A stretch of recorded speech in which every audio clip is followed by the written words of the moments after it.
Well, a number of you have signed up to be Patreon members these last couple of days. Thank you to you and everybody who has signed up to help support us. If you want to find out what it's all about, patreon.com/1degreeoutside. 4 different membership tiers, exclusive content, podcast, live stream, all the details. Just head on over there to view that. Meanwhile, 47 years ago today, we were in the middle of the blizzard of 78. Today's also a special day. It's Matt's birthday. Shh, don't tell him I told you. He's working hard today as he does every day. Happy birthday to my wonderful husband and partner in crime. Nice little birthday gift with some snow today and a very active weather pattern. Gusty wind on Friday. Next storm arrives Saturday evening. Biggest snowfall in a few years. At least the potential in southern New England, especially early accumulation thoughts. Early because the storm is still over a couple days out. And thoughts because we aren't going to put exact numbers on there just yet. Although will give you a broad overview of what to expect. And why is that? Well, the energy associated with this weekend storm is out over the Pacific Ocean right now. You can see the atmospheric energy. I've shown this before, the kind of bundles in the atmosphere that drive our weather. This upper level low spinning off of the Pacific Northwest will come into the West Coast by this evening and tonight, slide east through the central United States with some snowy areas from the northern plains back down into the central plains, and then slide over us. Yep, Saturday evening into Saturday night and push offshore by the time we get to Sunday with a little storm center developing right along that. So what does that mean for us? Well, there's still some uncertainty. Yes, once that energy comes over land, we'll get a better handle on things. But here's what we know right now. So our Friday is going to feature a gusty wind. I can't rule out a flurry or a quick snow shower, no big impact. There may be a couple of snow showers that do amount to a coating to an inch or so in northern Maine on Friday through the afternoon. Otherwise, there's a weak area of high pressure and control. Next system comes in, yes, on Saturday, but the morning's dry, the afternoon's dry, the clouds will thicken. Even if you have early evening plans on Saturday, we are dry with the snow knocking on our doorstep and coming into New York City around 6 to 8 p.m. For us, we're thinking a 9 to 11 p.m. start time. But again, keep in mind, we're a couple days out. We're going to have a little wiggle room here in terms of start time, end time.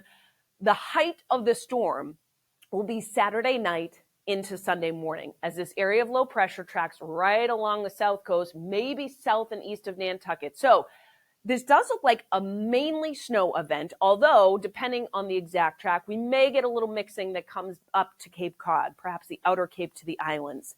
We'll keep you posted, TBD on that. Either way, the deeper blues here indicate 1 to 2 inch per hour snowfall rates Saturday night into early on Sunday morning. As the storm pulls away, we will likely see some pockets of lighter snow or flurries that do linger into the afternoon on Sunday, but the bulk of the accumulation will be wrapping up Sunday morning to midday. After that, Monday's a generally quieter day with a couple of upslope snow showers in western New England ahead of more storminess for the middle and end of next week. That is even more uncertain, but right now, look at all this moisture down to our south and west. There will be a couple different waves of low pressure. Biggest question is how far north this first wave gets. On Tuesday, late evening and night, southern New England could get into some accumulating snow. And then another round may come in as we head into the Thursday, Friday timeframe. So middle and end of next week does look unsettled with some accumulating snow likely as well. Now, yesterday I showed you this, and I want to show you this again. This is the 850 millibar temperatures at about 6,000 feet above our head, okay? And a lot of that has to do with the temperature profile, what type of precipitation we'll see. The red line here indicates the freezing line. Yesterday it came up to the south coast, even a little south of the Mass Turnpike, but the trend has certainly been to keep it a little farther south, even into Saturday night and Sunday morning. Maybe comes up close to Cape Cod. That's why I say we may get some mixing on the Cape depending on the exact track. Otherwise, it is certainly cold enough for snow and a decent thump and accumulating snow Saturday night into Sunday morning.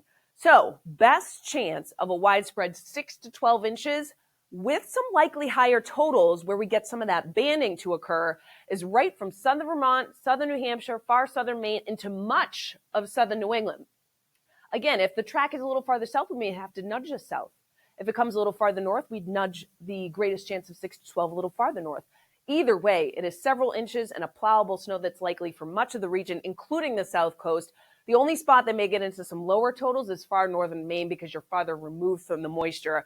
Of course, the exact track and amounts to be determined, but that's our early thinking for this Saturday night and Sunday snowfall. Now, in terms of wind, I want to talk about Friday's wind. It's come down a little bit. I do still think we'll have some gusts around 40 miles per hour, some isolated gusts over 40 for the hilltops. So we may go 40 to 50 in spots Tomorrow, an isolated pocket of damage possible, again, from Friday late morning through the afternoon. Then the wind eases through the day on Saturday. It's generally 10 to 20 miles per hour.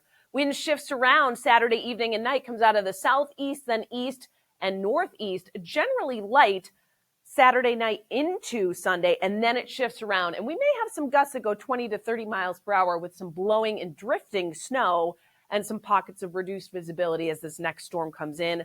Behind the system, that wind will shift around, and maybe will be a little bit gusty on the backside as well. So high temperatures for our Friday, 30s to right around 40 in southern New England, 20s to the north, a blustery feel because of that wind, a chance of a quick snow shower or flurry possible, particularly in the mountains. Friday night, widespread teens to lower 20s. Saturday, highs in the 20s to lower 30s, slightly cooler than average for this time of the year. Clouds will be on the increase ahead of the snow arriving Saturday evening. Saturday night, it snows and it snows hard, and it will be a fluffier consistency for most of this event with temperatures that drop back into the teens and 20s. It does get a little wetter in terms of consistency towards the tail end as the temperature rises on Sunday, but the back edge will be sweeping through from west to east, 20s and 30s for many of us. Again, maybe a little bit of mix on the Cape depending on track. Monday, 20s to lower 30s, another cooler than average day with the wind generally out of the west-northwest, less than 20 miles per hour. So for today's snow, for the next event too, keep us posted on what you have. I know many kids have a snow day today. Maybe they can get out with the ruler and give us some measurements. Our 1 Degree Outside community gallery on our website. You can submit photos right on the app too in the Send to Us tab, or just email us, reports@onedegreeoutside.com.